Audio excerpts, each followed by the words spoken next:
एक पादरी को एक अमीर जोड़े ने अपने घर पर रात्रि भोज के लिए आमंत्रित किया। वो दोनों चर्च के वफादार सदस्य थे।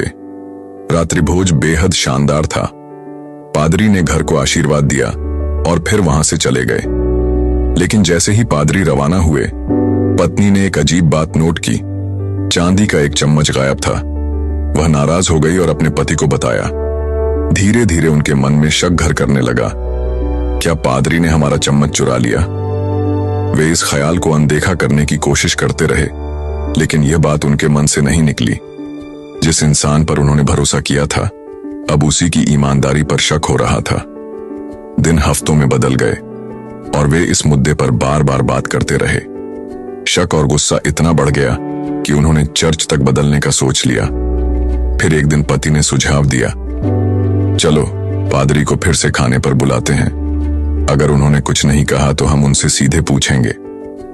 उन्होंने पादरी को दोबारा आमंत्रित किया और पादरी ने खुशी से न्योता स्वीकार कर लिया। लेकिन इस बार डिनर टेबल पर वातावरण तनावपूर्ण था।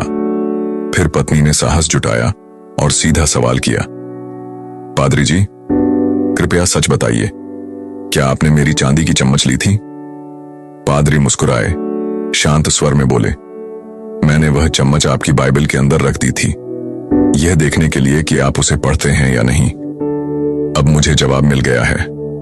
यह सुनते ही पति पत्नी स्तब्ध रह गए। उन्हें समझ आया कि बाइबल तब से वैसी की वैसी बंद पड़ी थी। कई हफ्तों से उन्होंने उसे छुआ तक नहीं था। वे इतने व्यस्त थे दूसरों पर शक करने में कि खुद का आत्मनिरीक्षण करना भूल गए। कहानी की सीख, हम अक्सर दूसरों पर जल्दी शक करते हैं, जबकि सच्चाई हमारे ही भीतर छुपी होती है। जो बात हमें कचोटती है, वह हमारी खुद की लापरवाही और निष्क्रियता का नतीजा हो सकती है।